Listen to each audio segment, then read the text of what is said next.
కడపలో ఎంపీడీఓపై వైసీపీ నేతల దాడి ఘటనపై deputy CM Pawan Kalyan serious అయ్యారు. ఇకపై అధికారులపై దాడి చేస్తే తాట తీస్తా అని స్ట్రాంగ్ వార్నింగ్ ఇచ్చారు.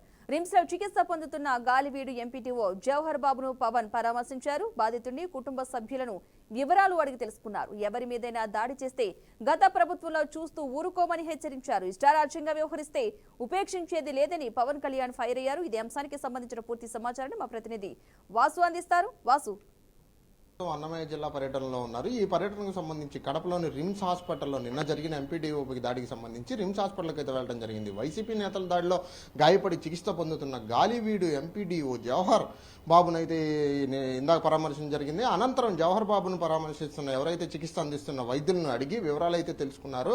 ఖచ్చితంగా జవహర్ బాబుకి మంచి వైద్యాన్ని అయితే మెరుగైన వైద్యాన్ని అందించాలని వైద్యులను అయితే సూచించడం జరిగింది. అనంతరం ఖచ్చితంగా ఎవరైతే దాడికి పాల్పడ్డారో ఎంపీడీఓ మీద దాడికి పాల్పడిన ఎంతటి వ్యక్తి అయినా సరే ఉపేక్షించేది లేదు, వాళ్ళని ఖచ్చితంగా శిక్షిస్తామని చెప్పి అయితే ఎంపీడీఓకి ధైర్యం అయితే చెప్పడం జరిగింది. అన్నమయ్య జిల్లా పర్యటన ఎవరైతే ఉన్నారో ఇప్పుడు ప్రజెంట్ ఉన్న వైసీపీ నేతలు నిన్న శుక్రవారం వీరంగం అయితే సృష్టించారు. గాలివీడు ఎంపీడీఓ జవహర్ బాబు పై వైసీపీ లీగల్ సెల్ అధ్యక్షుడిగా వ్యవహరిస్తున్న సుదర్శన్ రెడ్డి అనే అతను నిన్న శుక్రవారం అనుచరులతో కలిసి అతని మీద దాడి చేయడం అయితే జరిగింది. ఎంపీపీ ఛాంబర్ తాళాలు అడగటం, అతను ఎంపీడీఓ నేను కేవలం ఎంపీపీకి మాత్రమే ఛాంబర్ తాళాలు ఇస్తాను, మిగతా వారికి నేను ఎవరికి ఇవ్వను అని అతను చెప్పడం, దీనితో నాకే ఇవ్వనంటాం అని చెప్పడం సుదర్శన్ రెడ్డి ఆగ్రహం వ్యక్తం చేసి అతని అనుచరులతో కలిసి ఎంపీడీఓపై అయితే దాడికి దిగారు. ఈ క్రమంలోనే కుర్చీలో కూర్చున్న ఎంపీడీఓపై దాడి చేయడం, అతను కింద పడటం, కింద పడినా సరే అతను వదలకుండా అతని మీద పిడిగుద్దులు కురిపించడం, అదేవిధంగా అతని బూతులు తిడుతూ కూడా దాడి చేయడం, వీటన్నిటికీ సంబంధించి వెంటనే పోలీసులకి అయితే సమాచారం ఇవ్వడం జరిగింది.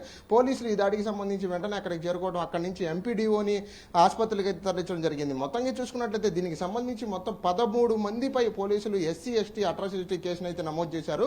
ఎంపీడీఓ ఫిర్యాదు మేరకు సుదర్శన్ రెడ్డిని ప్రధాన నిందితుడిగా చేరుస్తూ మిగతా వారిని కోసం గాలింపు చర్యలు అయితే చేపట్టారు. ఎంపీడీఓని పరామర్శించడానికి పవన్ కళ్యాణ్ మీడియా సమావేశం కూడా నిర్వహించారు. పరామర్శించిన అనంతరం మీడియా సమావేశాన్ని అయితే నిర్వహించారు. మీడియా సమావేశంలో పవన్ కళ్యాణ్ చాలా ఘాటుగానే స్పందించడం అయితే జరిగింది.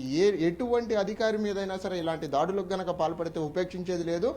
దాడికి పాల్పడిన అనంతరం వెంటనే వాళ్ళపైన కఠిన చర్యలు అయితే తీసుకున్న అనంతరం వాళ్ళని గత ప్రభుత్వం లాగా విడిచిపెట్టేది లేదు. గవర్నమెంట్ ఉద్యోగి ఎవరైనా సరే వాళ్ళకి అండగా ఈ ప్రభుత్వం నిలుస్తుంది తప్ప గత ప్రభుత్వం లాగా ఉపేక్షించేది లేదైతే అని పవన్ కళ్యాణ్ అయితే చెప్పారు. కానీ పవన్ కళ్యాణ్ ఇదే మీడియా సమావేశంలో ఆసక్తికర ఘటన అయితే చోటు చేసుకుంది. మాట్లాడుతున్న టైంలో, మీడియా సమావేశంలో మాట్లాడుతున్న టైంలో Pawan Kalyan fans OG OG అని